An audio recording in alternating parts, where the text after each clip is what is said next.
Hello friends, आप सभी का मेरे यूट्यूब चैनल में स्वागत है।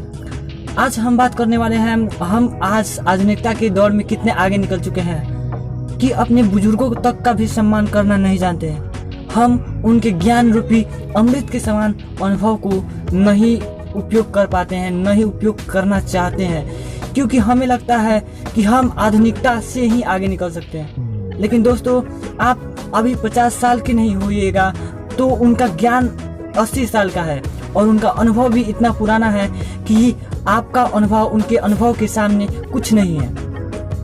हमें इस जीवन का उपयोग उनके सेवा में भी बिताना चाहिए और उनसे उनका अनुभव मांगना चाहिए, उनसे ज्ञान मांगनी चाहिए, उनसे ज्ञान लेनी चाहिए। उनका ज्ञान हमारे लिए बहुत उपयोगी बन सकता है। यह कहानी इसी को प्रदर्शित करता है कि कैसे एक बुजुर्ग ने अपना धर्म निभाया और क्या किया, ये आपको कहानी में पता चल जाएगा। चलिए, एक बार की बात है जब एक समुदाय था, जिस समुदाय में बहुत से धर्म को मानने वाले लोग रहा करते थे। उस समुदाय में दो प्रेमी भी रहा करते थे जो एक दूसरे विपरीत धर्म से थे, तो उनका मिलन हो पाना संभव नहीं था। लड़के के घर वालों ने लड़की के घर वालों से कहा कि हम आपकी बेटी से शादी करना चाहते हैं, लेकिन लड़की के घर वालों ने पहले तो इनकार कर दिया, लेकिन कहा कि ठीक है, अगर आप हमारी पुत्री से शादी करना चाहते हैं तो हमारी एक शर्त होगी। वो शर्त ये होगी कि इन दोनों की शादी में कोई भी बुजुर्ग व्यक्ति नहीं आएगा। यह सुनकर उस लड़के वाले के घर वालों को बहुत दुख हुआ।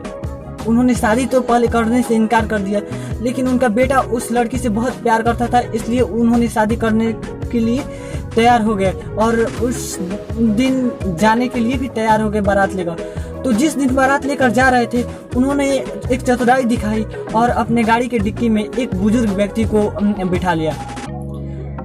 जब बारात वहां तक गई, लड़की वालों के गांव तक, तो उन्होंने कहा कि अगर हम शादी तभी करेंगे जब आप लोग हमारे पास की नदी में दूध की गंगा बहा दीजिएगा।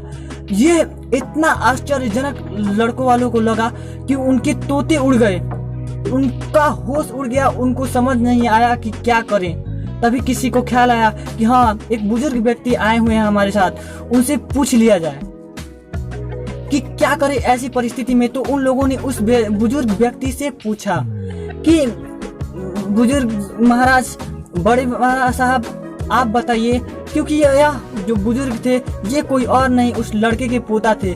और जो लड़का आया और पूछा कि दादाजी, आपके पास या क्या इसका कोई उपाय है?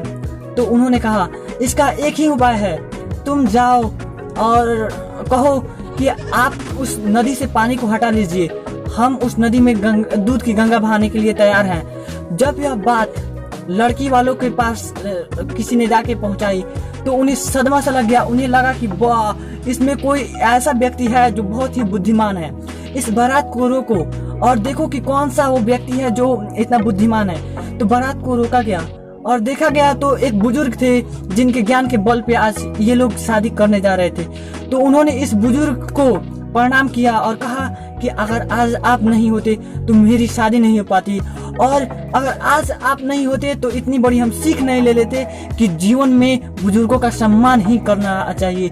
बुजुर्ग ज्ञान का वो भंडार है जो आपके पास अभी नहीं है और आपके पास होने में भी बहुत समय है। चाणक्य कहते हैं कि दूसरों पे जो होता है, दूसरों के साथ, उसको देख के सीखो, खुद पे जो होगा उसको देख के सीखोगे तो वक्त बहुत लग जाएगा और वक्त भी बहुत गुजर जाएगा। तो दोस्तों, आशा करता हूँ कि आप इस वीडियो से जरूर इंस्पायर होइएगा और अपने बुजुर्गों का, अपने दादाजी का, अपने नाना जी का, या जो भी बुजुर्ग हैं आपके घर में, उनका सम्मान कीजिएगा।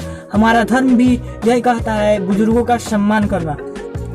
बुजुर्गों का सम्मान करने से 4 चीजें प्राप्त होती हैं और वो बहुत ही अच्छी चीजें हैं। बल, बुद्धि, यश और कीर्ति, ये चारों चीजें प्राप्त होती हैं। विद्या इसी के साथ आ जाती है और जो बुजुर्ग एक बार आशीर्वाद दे देता है तो वो नहीं फलने से रुकता है, वो फल के ही रहता है। और आपसे आशा करता हूँ कि आप अपने घर के बुजुर्गों का सम्मान कीजिए।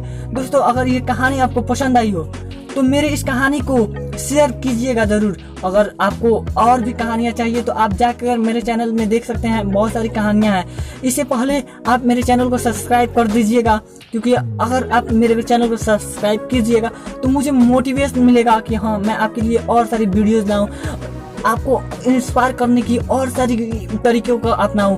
मैं आधुनिकता की पड़ाव में जीना चाहता हूं और आधुनिकता के पड़ाव में ही आपको लाना चाहता हूं और आधुनिक तरीके से आपको मोटिवेट करना चाहता हूं, इसलिए मैंने इस कहानी को चुना। और दोस्तों, थैंक्स।